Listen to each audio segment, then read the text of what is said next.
It's the most ambitious sound film I know, without question, I've ever been a part of. I assumed this movie was going to come out in 2012. So when I heard that they moved it up, I went, oh wow, okay, here it comes. It's coming sooner than we expected. As we were finishing Transformers 2, Michael had said, this one's gonna be much more intimate, fewer explosions. I kind of went on that illusion for a little bit. He had mentioned that he was going to tone down the action. Didn't tone down the action. This is every bit as big as any of the other Transformers films, maybe combined.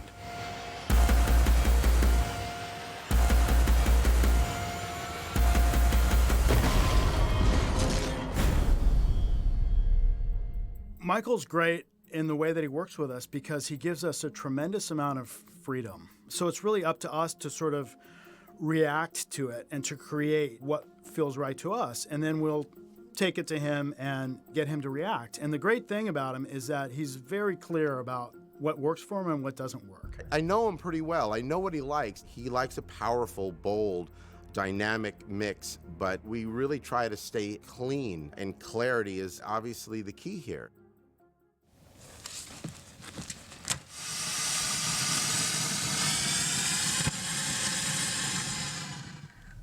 The approach with these movies is to first just collect as many cool sounds as possible.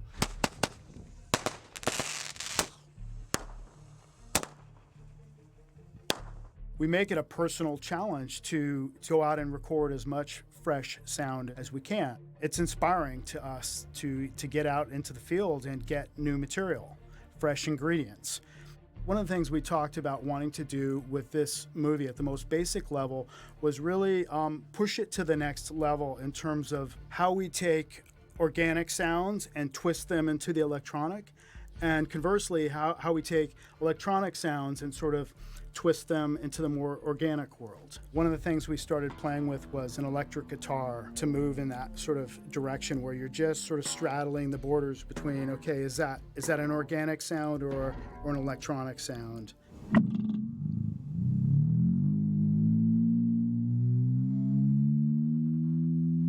John Marquis performed, maybe an hour or two in 2 separate sessions of guitar licks.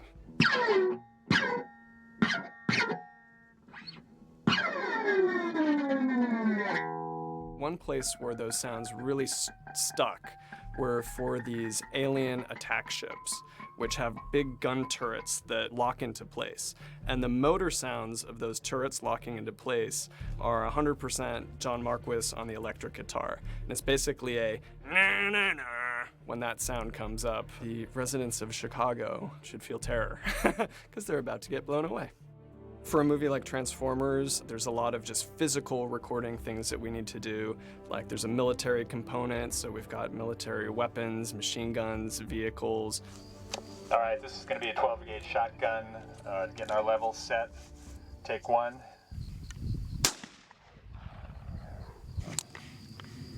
As long as that's not in your way, you're good.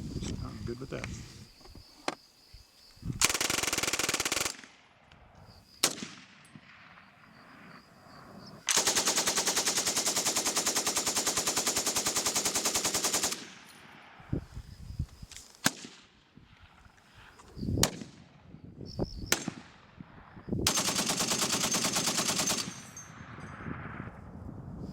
Cut.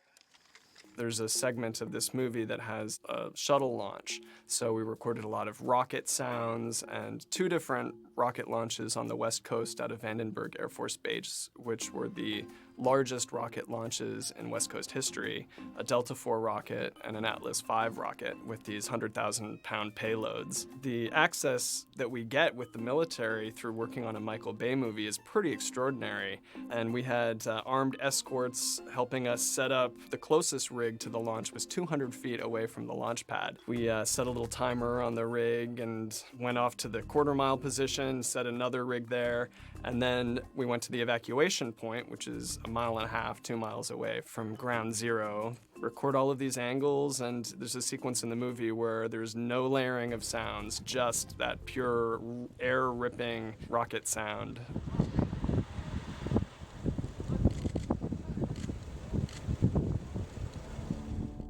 One of the great playgrounds for us in sound is on the Foley stage. So doing what we called wild Foley in the beginning of the process yields some really, really fun sounds. One thing that we played with was dry ice, taking different types of metal and letting those resonate on the dry ice.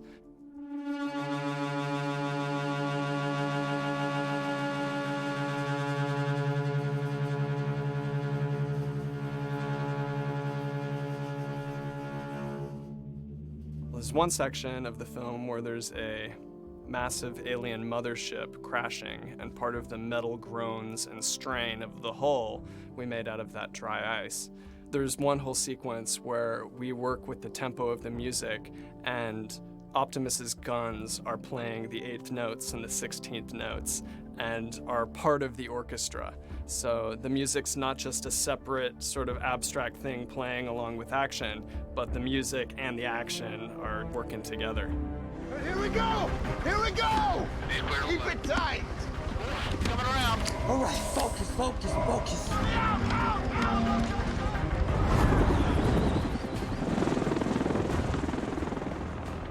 This is the first Michael Bay film that we've mixed in 7.1, which is basically a kind of a quad surround experience. You have a left wall, left back, right wall, so there's 4 discrete channels, and there's a lot of movement in this movie. And being that it's also 3D, there's a lot of pulling things into the room. Having the left and right walls, which doesn't come from behind you, allowed me to pull sounds into the front half of the room. I could have a discrete rat-tat-tat-tat, kaboom, kaboom in the left back versus the left wall, and you really felt separation. It's a great format for 3D because 3D does also pull into the room. You still do that with 5.1. You have to have 5.1 because theaters out there right now, I don't know the exact numbers, you're looking at 500 that are equipped to play 7.1 and then thousands and thousands that are 5.1. I had a ball with it, and I showed a couple of sequences to Michael early on, and he just commented, God, the surrounds just feel really cool. What's going on? And I said, well, that's the 7.1. We told you we really wanted to mix this movie in 7.1. I love going to the movies. I know how it is out there. And when we're doing like little delicate balances on things and something we're saying, should we make it a little lower? Is it going to be okay? I sit there and say, midnight screening, 700 people, totally into it, full room. Give it that little extra bit because you need that extra little juice. In here, we've got, 8 guys and we've been working all night and nobody's talking, nobody's cheering at the screen. You've got energy in a movie theater. You've got people that are just like pumped. And when they see things on the screen, they're just like, you feel sound from them. So you want to keep it just rocking.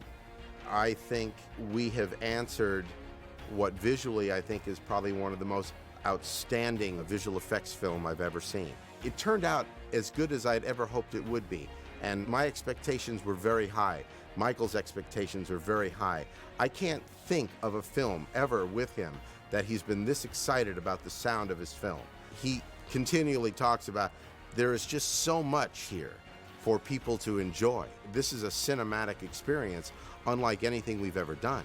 And I know it, he knows it, everyone on this movie knows it, and I just can't wait for people to actually get a chance to see it.